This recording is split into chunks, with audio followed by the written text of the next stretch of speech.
The Dallas Cowboys had an ugly, ugly loss in week 2. We'll try to explain what happened on this episode of the Locked On Cowboys podcast.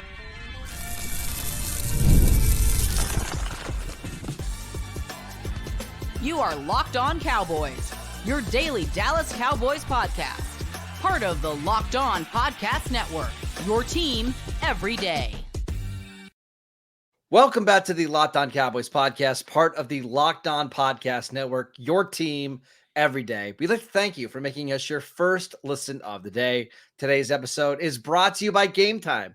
Download the Gametime app, create an account, and use promo code LOCKEDONNFL for $20 off your first purchase. Welcome back. I am your host, Marcus Mosher. You can follow me on Twitter at Marcus_Mosher.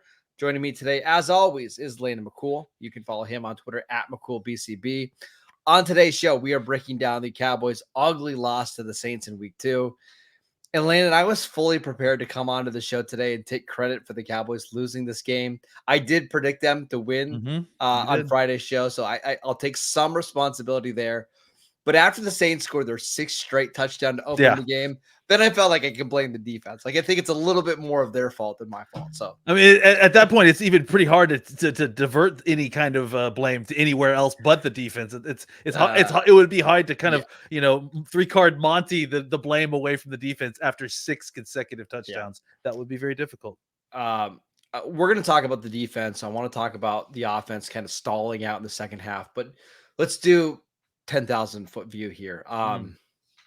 This was a really concerning loss for a variety of reasons. And I understand it's a week 2 game. Like, it's a non-divisional game. Don't overreact to one game, but felt like more of the same. They go up against a Kyle Shanahan disciple, right? And Clinton Kubiak.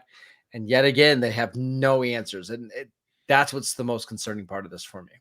Oh, yeah. Listen, I mean, look, we got a lot of guff for saying that last week's game was the least counting game that you could count, right? A non-conference, non-division game.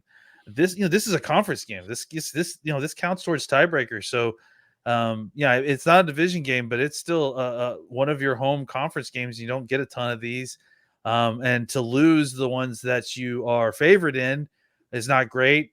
To get absolutely crushed is even worse.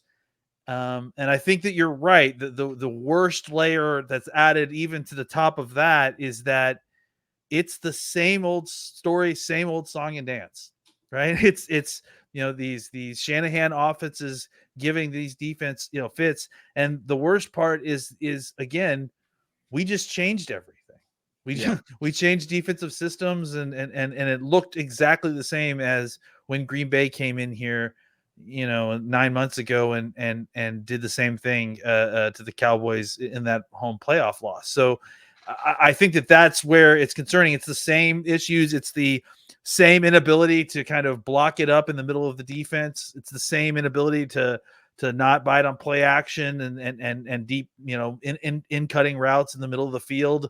It's that same feeling of, 6-7 yard per carry runs with chunk play passes through the middle of your defense that we saw when we played San Francisco, when we played Miami, and any of these Shanahan teams. It's exactly the same. So that's, I think, the most disheartening aspect about it is the kind of familiarity of flaws, despite the fact that this is the one side of the ball where we actually made a lot of changes.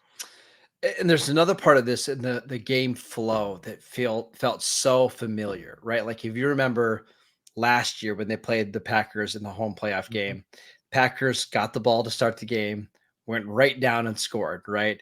And then they got the next possession right down and scored. Then I went back to the 49ers, the 2021 playoff game, where I think the Cowboys won the toss, deferred. 49ers go right down the field, score a touchdown. And then the Cowboys, I think they maybe get a field goal or whatever it was. And then the 49ers score right again. And it's like bang, bang, touchdown, touchdown. That was the case in this one. And I was watching this game with my brother. And when the Cowboys won the toss and deferred, I kind of thought, I think that might be a mistake. I feel like this is a game where you want your offense to come out, start hot, and then put your defense in a position where they can play off of that. For whatever reason, this defense just starts off so slow. and then it feels like they just are never able to get their feet underneath them.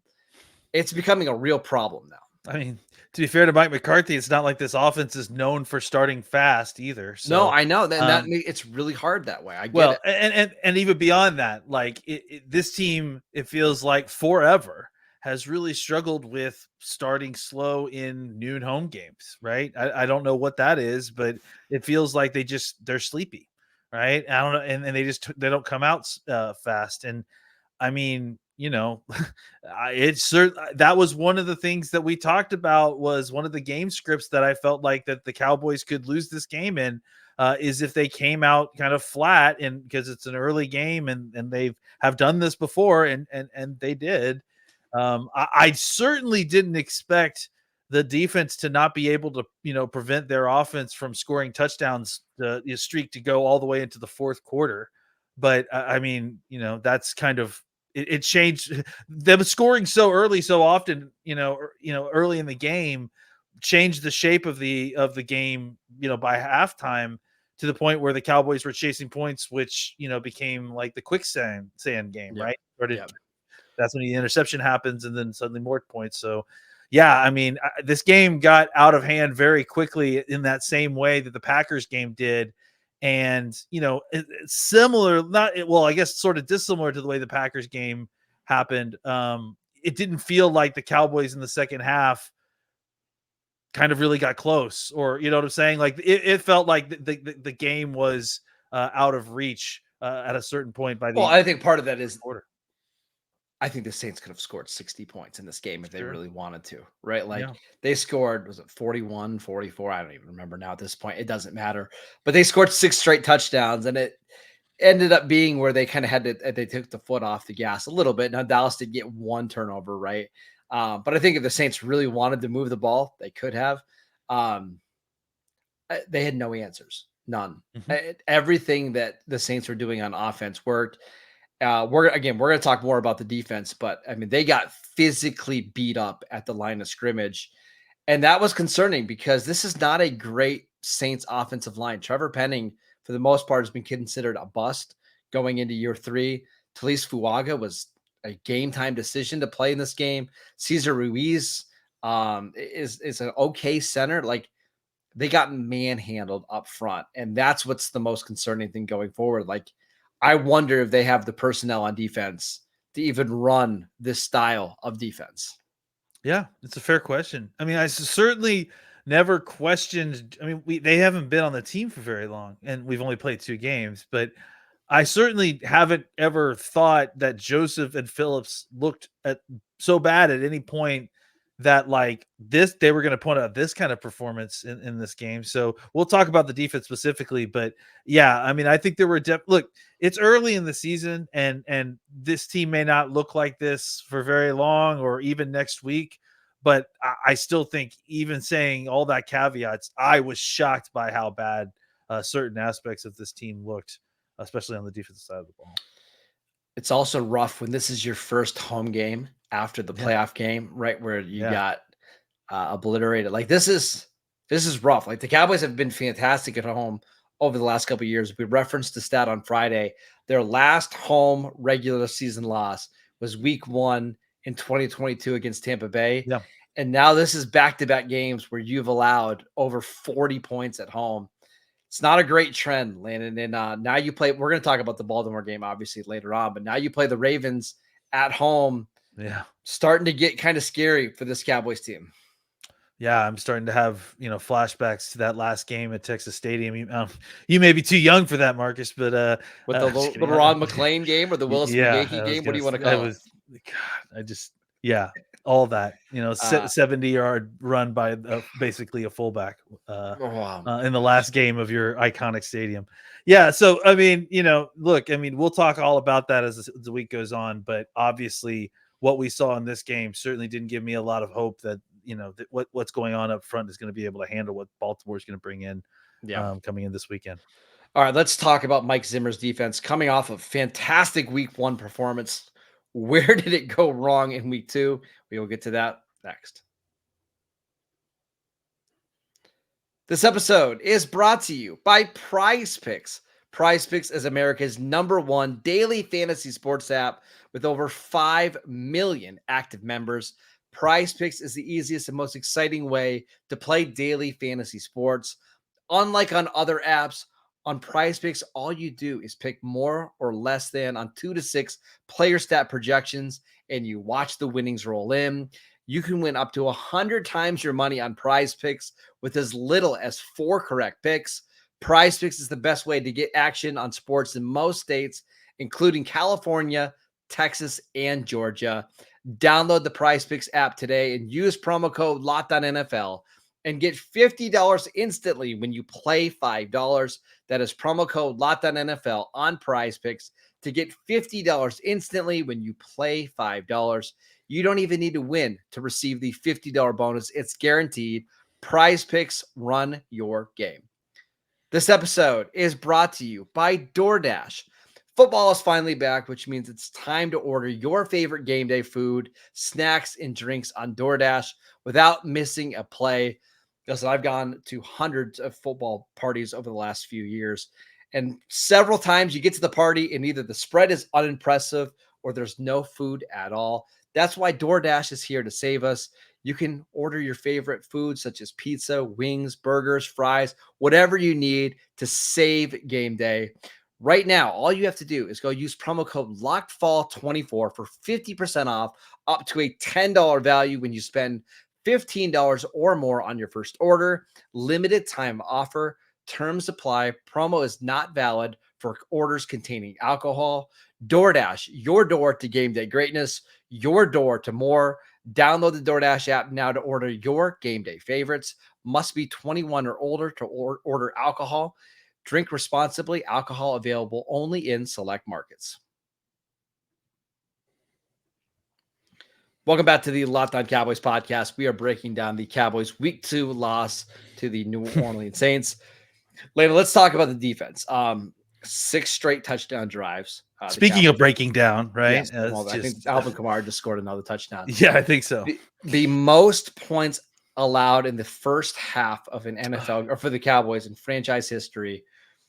What's wild is you look around the NFL today, Landon, and you look at the passing numbers, and the scoring is just suppressed everywhere. Most teams in the league are struggling to get to 20 points. And I honestly think the Saints could have scored 60 if they wanted to. Easy. It was that bad of a defensive performance by Mike Zimmer's crew.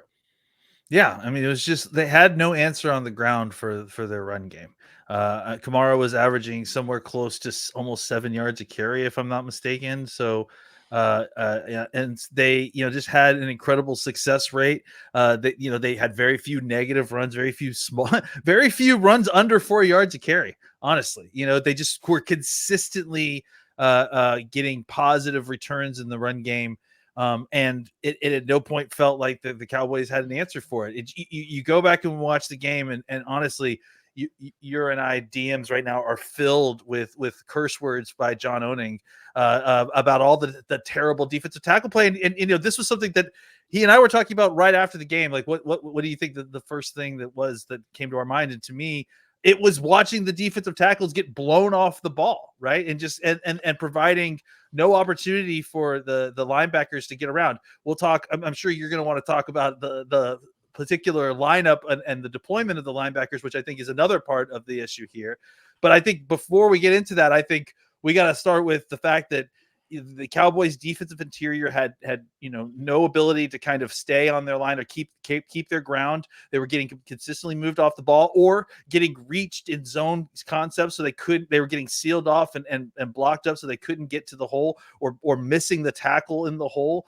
They weren't, protecting the linebackers. The linebackers were getting, guys up in their face, and then kind of, preventing them from flowing to the football. Or worse, the defensive tackle was getting completely blown off the ball or on the ground, and now the linebacker is responsible for 2 gaps at once. Yeah. So, in the run game, they just had no consistent answers, and even when they know the answers, they couldn't physically perform in the way they wanted. There's just too many times when you saw your 320-pound 3 technique 4 yards off the ball, And they, because you have all these, different levels of pursuit, there's no wall. There's just plenty of opportunities for Kamara to kind of dodge behind guys and get around the linebackers. And, so keeping all that in mind, then suddenly you have a play action pass and it allows you to, step back. And the defensive linemen have been so concerned about how terrible they've been doing in the run game. They can't get to Carr, or they aren't getting to Carr. And now again, they're running these in-breaking, passes to guys like Olave, and just getting like 20 yards a pop on their completions. And then Shaheed is getting the ball as well, and he's got really good yard after catch ability. So if the Cowboys can't get home on these, deep passes because they're so concerned about the play action, and they can't stop the run on, early downs, even when they're getting to third down, they're not making stops, that even when it's not a play action situation, it's just a simple drop back, even when it's third and long, and this is your opportunity, and Micah Parsons and DeMarcus Lawrence and the pass rush should be getting there. It's exactly what we talked about. It's David, we talked about how Derek Carr is a really, really good 7-on-7 quarterback. And if you let him stand back there, he can throw the football. And he didn't feel barely any pressure in this game and just stood back there. And when he got his few opportunities that he had to throw the ball, he tore the Cowboys apart. Yeah, I want to talk about the defensive tackles. Mozzie Smith was probably the best out of the group, and I thought he had a terrible day, right? They were all bad. But the reason why you have Linval Joseph, Jordan Phillips, Mozzie Smith on the field is so that you can stop the run, so you have the right to rush the passer on third down. The Saints had 1 third down attempt in the first half, and they scored 35 points. Your defensive tackles weren't creating pressure on first and second down, right, as pass rushers, which we should expect. That's not what they're there for. But when you're getting gashed, I believe the Saints averaged 9 yards per carry in the first half. When you're getting gashed in the run game and you've got those guys on the field, it makes it really easy to double team Micah Parsons outside. And if DeMarcus Lawrence isn't having a big game, then you have no juice as a pass rush, right? And that's why you saw the Cowboys having to try to blitz some more, and they got crushed for it on the back end. It was just a failure all the way around. Yeah, it was, and they couldn't seal it up. They couldn't find a way to make it work on the back end. And so they ended up basically, just continuing to give it up 5+ yards a carry. And it didn't even matter. Look, one of the things we were going to talk about was the fact that Overshown didn't get a lot of snaps or that, which didn't make a lot of sense to any of us. But even when he got the opportunity to get in there, he was getting, blocked up as well, just like these other guys. I think he could have provided a little bit more opportunity to kind of, it's some of these leak plays and passes out to the flat and that sort of thing to kind of bring those guys down and maybe just help a little bit with Kamara, peeking around. But honestly, I mean, with the way that the defensive interior was playing, and then at times, honestly, the defensive edge as well, the way that they were playing the run, I don't know that it would have made a difference even if Overshown had gotten the appropriate amount of snaps early in the game. Talk about those snaps. So one of the things that was most surprising, Eric Kendricks played 56 snaps on defense. That was the most of any player on defense. The next leading snap getter at the linebacker position was Maurice Liafu, who hardly played at all last week, but he played a bunch in the first half in this game. And then you had Damone Clark had 41 snaps, DeMarvion Overshown 18 snaps. I'm not saying that Overshown needs to play 40 or 50 snaps a game, but when your linebackers were struggling so much with speed and getting to the edge, and you couldn't cover some of these crossing routes, I really wonder why Overshown didn't play more routes or play more snaps in this game.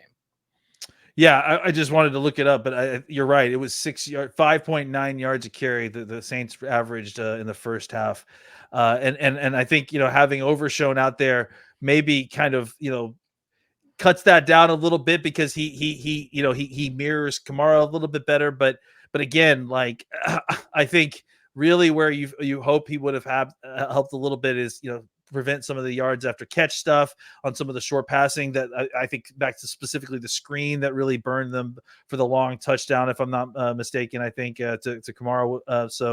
I mean, I just, Yeah, there was definitely plays where it felt like he could have been out there and helped a lot. But I also just, look at the way that the defensive tackles played and the way that the Cowboys just couldn't solve wide zone, inside zone. Well, I wanted to mention something about wide zone really quickly. I love Yeah. Trevon Diggs. He's a fantastic player.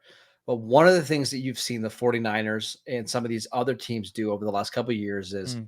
design the rushing attacks to make Trayvon tackle. And occasionally Trayvon will tackle, but there are a lot of times where he gets blocked out of the screen. He gets blocked at the sideline. There was a play in this game where I thought the defensive tackles and the linebackers did a really good job of flowing to the football. All they needed was Diggs to close off the sideline and force the running back in. What does he do? He shoots inside, and Alvin Kamara goes all the way out the outside, and he gets like an 18-yard gain. That should have been a 2-yard gain that turns into an 18-yard gain.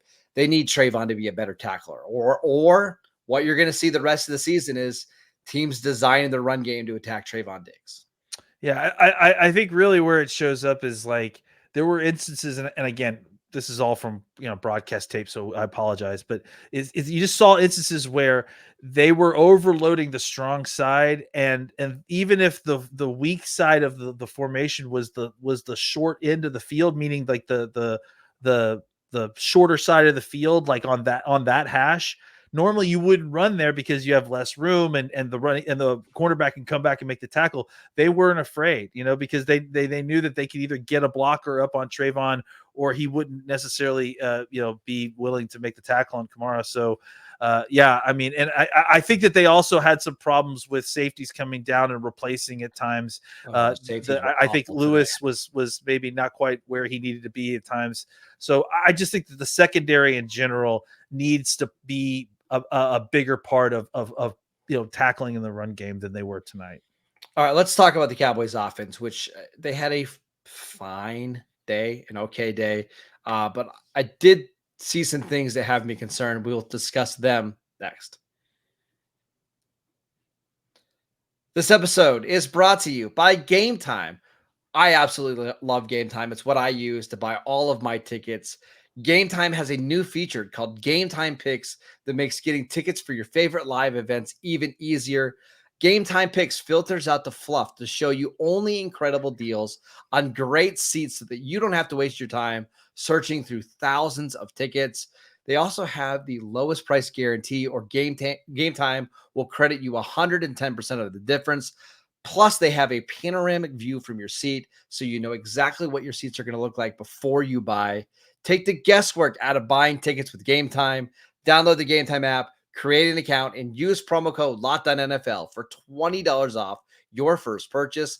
Terms apply. Again, create an account, redeem promo code LOCKEDONNFL for $20 off. Download Gametime today. What time is it? Gametime.